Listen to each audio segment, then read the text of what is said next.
మీ జేబులో ఉన్న 500 రూపాయల నోటు ఇప్పుడు భారతదేశంలో అత్యంత ఎక్కువగా వాడుతున్న కరెన్సీ నోటుగా మారింది.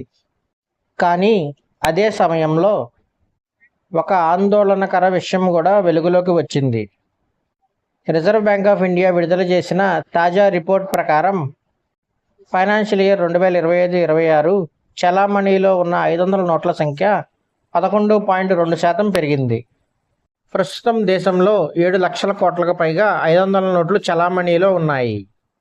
మొత్తం కరెన్సీలో సంఖ్యాపరంగా 41%, విలువ పరంగా ఏకంగా 86% వాటా 500 నోట్లదే. అంటే భారత ఆర్థిక వ్యవస్థలో ఇప్పుడు 500 నోటే అసలైన బాద్షా. కానీ ఇక్కడ ఒక షాకింగ్ విషయం ఉంది. నకిలీ 500 నోట్ల సంఖ్య గత ఏడాదితో పోలిస్తే 20% పెరిగింది.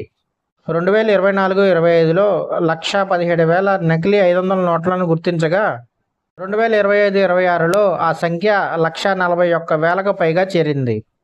ఇక 2,000 రూపాయల నోట్ల విషయానికి వస్తే 2023లో ఉపసంహరించిన తర్వాత 2026 మార్చి నాటికి 98.45% నోట్లు బ్యాంకులకు తిరిగి వచ్చాయని ఆర్బీఐ తెలిపింది.